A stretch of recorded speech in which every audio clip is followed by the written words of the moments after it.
Salut à tous, c'est Jean-Mi, nous sommes mercredi, vous savez, le temps passe vite sur les ondes d'Inside Radio entre 9h et 10h. C'est l'interview de Jean-Mi, rediffusion le dimanche matin à 10h.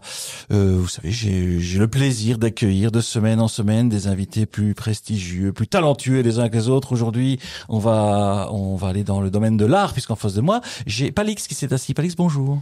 Bonjour Jean-Michel. Est-ce que tout va bien? Ah bah oui, il fait beau. Alors pour ceux qui ne vous connaîtraient pas, parce que vous savez qu'Inside Radio, ça va de Wavre au Findel, de Liège à Sedan, Thionville, par là. Donc dans la verte province de Luxembourg, je pense que tout le monde voit qui c'est. Mais qui est Palix Pierre-Alexandre Aquin, né en juillet 1976? C'est moi qui dois répondre à cette difficile question.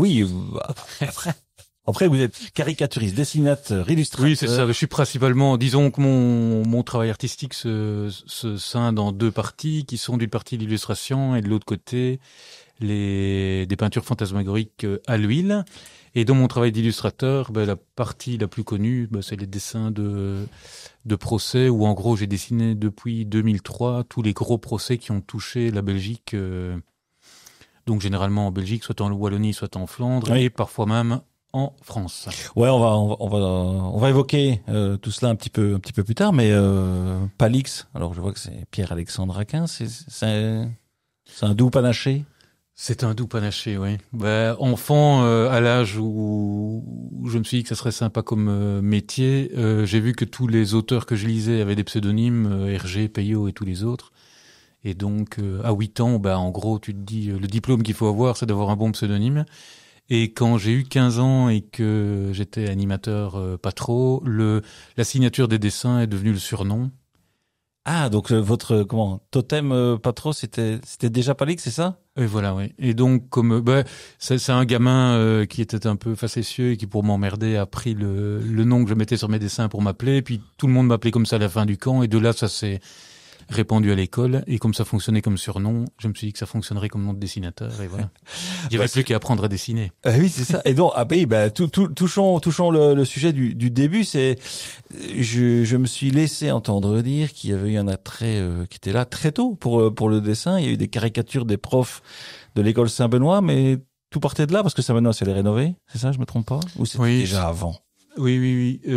Saint-Benoît, c'était rénové, oui. Et c'est là que j'ai un peu oser présenter des premières choses, je veux dire. Les caricatures, c'était effectivement, je caricaturais les profs et j'ai raconté la vie de l'école comme dans un conte où le roi c'était, le directeur pédagogique était le roi, le directeur économique était la reine, etc. Et tous les profs avaient un rôle. Et voilà. Mais à ce moment-là, dans ma tête, ça faisait déjà 10 ans que j'étais dessinateur. Mais ça s'était pas matérialisé, c'est ça? En fait, être dessinateur, t'es dessinateur dans ta tête et il faut que les autres le comprennent. Et il n'y a rien de tel que de faire des expositions ou des événements comme ça pour montrer aux gens que... Il y a eu un artiste prépondérant, on parlait de votre pseudonyme, on va dire. Ouais. Il y a eu un artiste dans la jeunesse qui a compté en illustration, BD ou autre? Modèle. Il y en a eu beaucoup. En fait, c'est par Hergé que j'ai appris que ça pouvait devenir un métier. Donc, vers 8 ans, quand on m'a dit que Hergé faisait ça à longueur de journée, je me suis dit, ça c'est le métier le plus cool du monde. Et c'est à ce moment-là, à peu près, que ça s'est décidé. Et puis après, au fait, il y a beaucoup de dessinateurs de bande dessinée, bien entendu. Et puis alors, mon père était très fan de peintres, de primitifs flamands, Bruegel, Bosch et bien d'autres. Et je pense que ça a une influence énorme, dont je me suis rendu compte que il y a une dizaine d'années quand je me suis mis à peindre. Et voilà. Et donc, au fur et à mesure, en fait, de l'évolution, si tu veux, à 8 ans, c'était Hergé, à 15 ans, c'était Gottlieb, puis c'était Drouillet, Möbius, et puis on évolue comme ça, et puis il y a des peintres comme, quand dans l'adolescence, le peintre que tout le monde adore, c'était Dali. Ah oui. Et puis après, t'as Magritte, évidemment. Ouais. Puis tu te dis, attends, Magritte, il était belge, t'as vu là. Voilà, il y a quand même un grand écart. Il y a Magritte, il y a Dali, et il y a les primitifs flamands. Ouais. Et il y a eu des excursions, des visites de musées derrière tout ça? C'était les bouquins de papa. Enfant, c'est ça, et donc ça m'a marqué sans que je me rende vraiment bien compte. Et en voyant, il y a une dizaine d'années, je pense, on avait été dans la ville d'origine de Jérôme Bosch où il avait rassemblé tous les tableaux. Et en les voyant là réunis, je me dis, mais en fait, De un, il y a eu une énorme influence de Bosch sans que je me rende vraiment compte. Et de deux, il a fait 500 ans avant moi un peu la même recherche. Et un beau mentor. Et la technique est... Enfin voilà, c'est génial de se dire 500 ans après, grosso modo, je fais la même technique que lui. Il y a un autre bloc dans votre vie, c'est les dessinateurs des salles d'audience depuis 2003. On touche aussi un mot là-dessus. Comment ça peut être aussi conditionné ce que vous faites peut-être aujourd'hui? Oui, quelque part, moi je vois mon travail comme une pièce à deux faces, et la peinture imaginative en est une, et la représentation du réel au travers des procès est l'autre. Et donc ça, j'ai eu la chance vers 2002 de rencontrer Pierre Kroll, qui, en voyant des croquis que j'avais faits de pièces de théâtre, même du théâtre des Forges à Abbé-la-Vieille, je suis originaire de Abbé, en voyant des croquis que j'avais réalisés là, il a pensé directement à moi pour décider des procès qui arrivaient, parce que sa femme, Dominique Demoulin, donc était responsable, et toujours responsable judiciaire à RTL, et il savait qu'ils allaient avoir besoin d'images, et que ça serait difficile, d'abord dans le procès Coles. C'est de ça qu'ils m'ont parlé quand j'étais faire des auditions RTL. Mais dans l'enfilade, en fait, il y avait le procès Dutroux qui arrivait. Oui. Et le procès Coles j'ai fait l'entièreté du procès Coles, les 3 mois du procès Coles, donc ça représente à peu près 150 dessins. Et pour RTL, en fait, c'était un test grandeur nature pour voir si je savais m'adapter, si je supportais le stress, etc. Parce que c'est un métier quand même qui est... Donc c'est quoi? C'est dans la salle d'audience, en permanence? Dans la salle d'audience, tu te débrouilles pour entrer, tu te débrouilles pour trouver une bonne place, tu te débrouilles pour faire des dessins, tu te débrouilles pour sortir au bon moment pour les faire filmer. Donc il y a eu les procès Coles, ensuite les procès Dutroux, qui fourniraient par la suite donc des procès qui sont loin d'être agréable. Un procès n'est pas agréable, mais ici, ça a eu un impact significatif sur tout le pays. Mais c'est souvent les procès auxquels je participe, ils sont souvent présentés comme le procès du siècle. Que ce soit Coles, que ce soit Dutroux, que ce soit les attentats de Paris, que ce soit Fourniret, enfin il y en a eu beaucoup comme ça. C'est souvent des atmosphères extrêmement lourdes, et en même temps, l'atmosphère du procès veut que ce soit serein, donc c'est assez serein, et c'est intéressant toucher du doigt des aspects aussi durs de l'humanité, et d'essayer de le comprendre. Et alors il y a quelque chose qui, moi, m'intéresse particulièrement, c'est comme les victimes, les témoins, tout le monde vient expliquer une partie de l'histoire sous son angle. Donc en fait, on raconte un certain nombre de fois la même histoire, mais tous des angles différents à chaque fois, qui, au bout du compte, on arrive à la vérité judiciaire. Mais pour moi, ça me permet de comprendre, vu sous tous les angles, si la mère de Dutroux te raconte Dutroux, elle te la raconte d'une certaine façon, son père la raconte d'une autre façon, les victimes encore d'une autre, son avocat... C'est la perception de chacun. Chacun donne sa vision d'une histoire, et puis au bout du compte, voilà, là, il y a une espèce de compréhension qui peut se faire. On cerne beaucoup mieux les gens, en tout cas. Et alors, ce qui est, pardon. Non. Et alors, ce qui est intéressant et que je ne maîtrise pas vraiment, mais c'est que toutes ces informations-là passent par moi un peu comme un filtre et ressortent au travers du dessin, quoi. Parce que les dessins que je fais sont faits complètement dans la salle. Et je suis très très influencé par ce que j'entends. Donc je dis toujours, je dessine avec les oreilles, mais c'est vraiment ça. J'entends, je ressens les choses. Et pour parler d'un procès plus récent pour les attentats de Bruxelles, à Brigny et Abdeslam, que j'ai suivi, et 1 an à Paris et 1 an à Bruxelles, à la fin je les sentais, et dans le dessin, en fait, je les ressens différemment. Et donc j'ai l'impression qu'il y a une espèce de vérité qui traverse mon dessin, parce que je finis par les connaître au fur et à mesure des mois qui passent, quoi. Il y a eu tous ces procès, on vient de les évoquer, votre travail de dessinateur de salle d'audience. Et en 2022, il y a eu un sujet un petit peu plus léger, on va dire, je sais pas, mais illustrateur pour la série télévisée HPI sur TF1. un peu différent. C'est un peu différent, mais il y avait eu un reportage, je crois, à M6 sur mon travail, et en fait, ils avaient vu M6 que je faisais, et les procès, et la peinture, et donc ils sont venus de Paris jusqu'à Rossignol pour faire un reportage où ils faisaient un peu un parallèle des deux. Et en fait, le producteur de la série HPI a vu ce reportage-là, et il m'a envoyé, c'est ce côté, les deux côtés de la pièce qui lui plaisait. Inside Inside Radio. On a évoqué le travail comme dessinateur dans les salles d'audience, d'où venait cet attrait pour le dessin, on va dire. Et j'aimerais qu'on passe un petit peu de temps sur la peinture à l'huile, puisque c'est peut-être le sujet des dernières années. C'est quoi les thématiques principales de Palix pour peindre à l'huile? Ce qu'on retrouve comme sujet. Ouais, si on veut simplifier, la citation de Picasso était très bonne. Je la rappelle. Oui. Pour ceux qui viennent de nous rejoindre à l'instant, c'était « Je mets dans mes tableaux tout ce que j'aime, tant pis pour les choses, elles n'ont qu'à s'arranger entre elles ». Oui, c'est exactement la même chose, en fait, c'est marrant.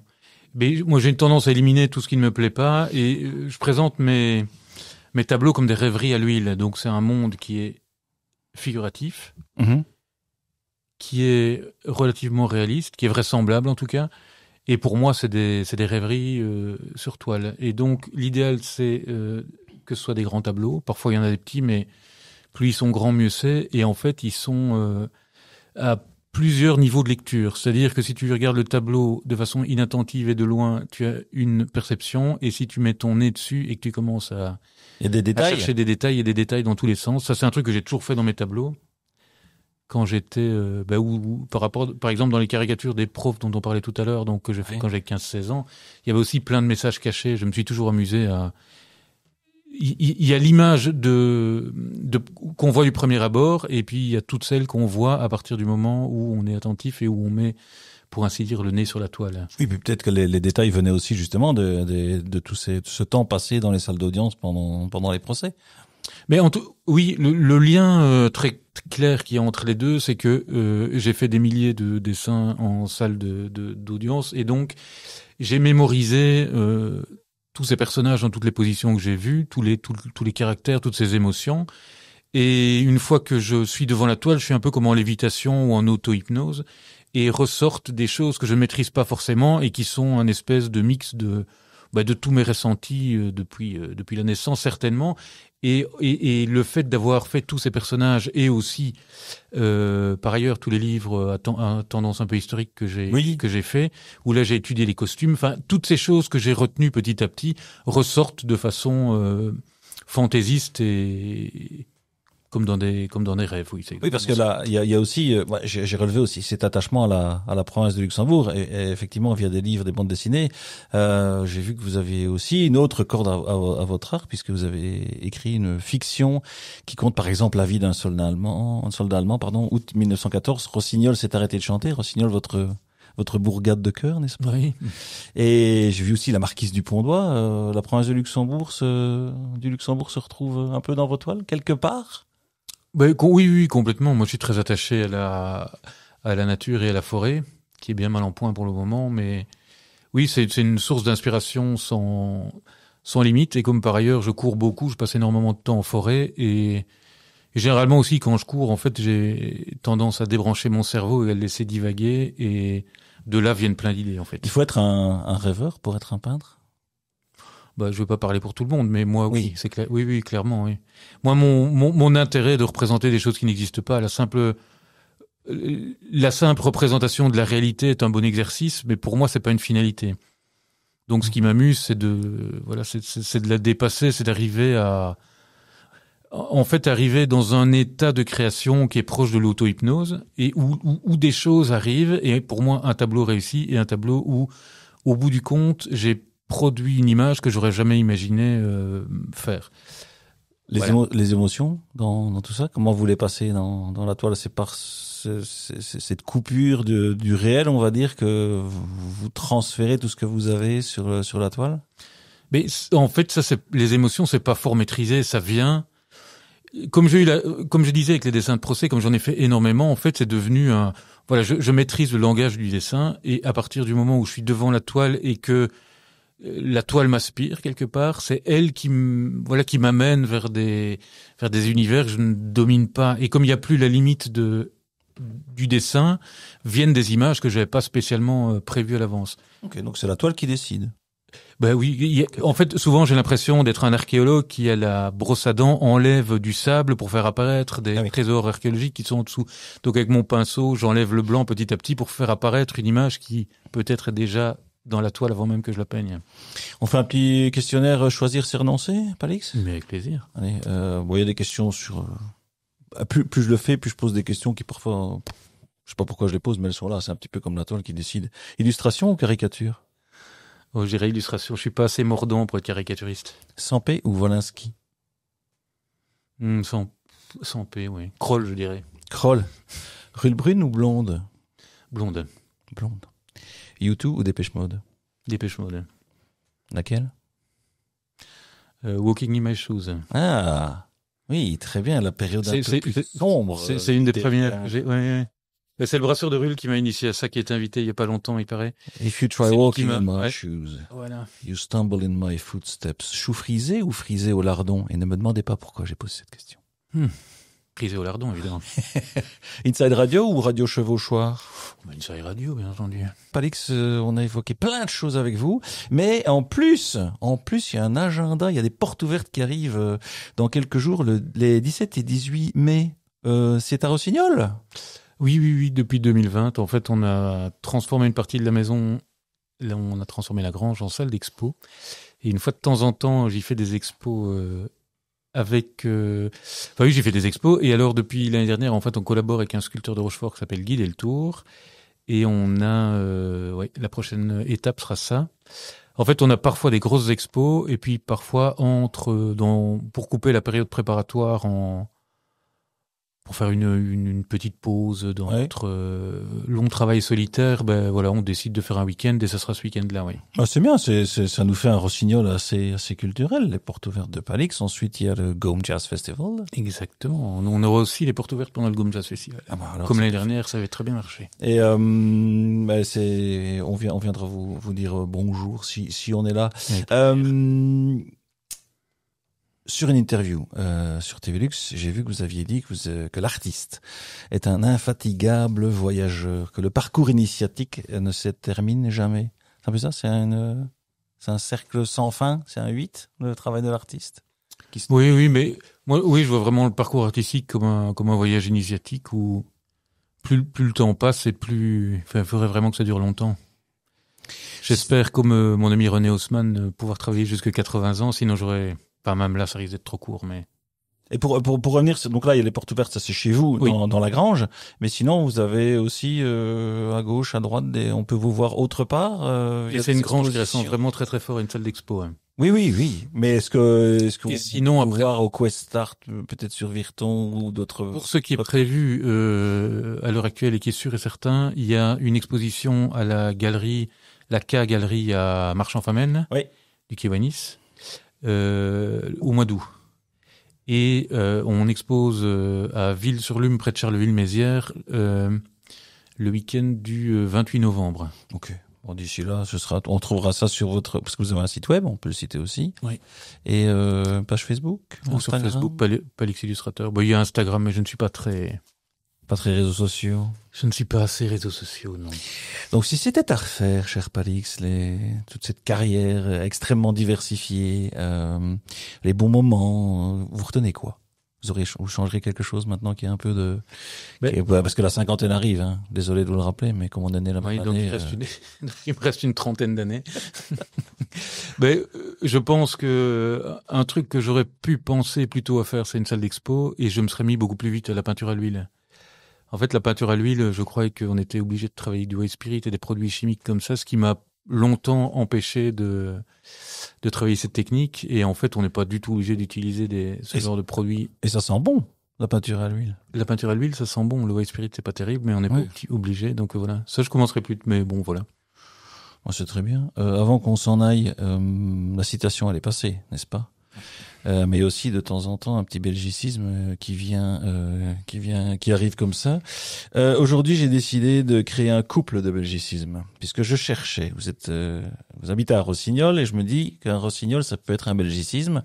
Moi, dans mon Neuchâtel natal, un Rossignol, c'est une pièce, un habit par exemple, qui n'a pas été vendu une certaine année et donc il est au rabais l'année suivante. Ça, c'est un Rossignol. Je ne l'ai pas trouvé individuel dans le Larousse ou dans le Robert, mais près de la page Rossignol, j'ai trouvé la Raouette. Et la rawette, j'aimerais bien la boucler avec la noquette. Donc la rawette, c'est ce que c'est, Palix? La rawette, je sais ce que c'est, oui. C'est un petit surplus. Oui, c'est Il ça. reste une rawette de tissu. J'ai ajouté Exactement. quelques euros de rawette. Équivalent en français de référence. Donc il n'y a pas la rawette dans le Larousse. Il y a le rabiot. Ah oui, d'accord. Il y a le rabiot. Vous voulez que je vous donne la noquette aussi en live? La noquette, je n'ai aucune idée de ce que ça Non. peut bien vouloir dire. C'est vrai. Alors vous qui nous écoutez là ce matin dans votre voiture ou en train de cuisiner, si vous nous écoutez le dimanche, la noquette. Si je vous dis une noquette de beurre. Ah oui, alors je vois.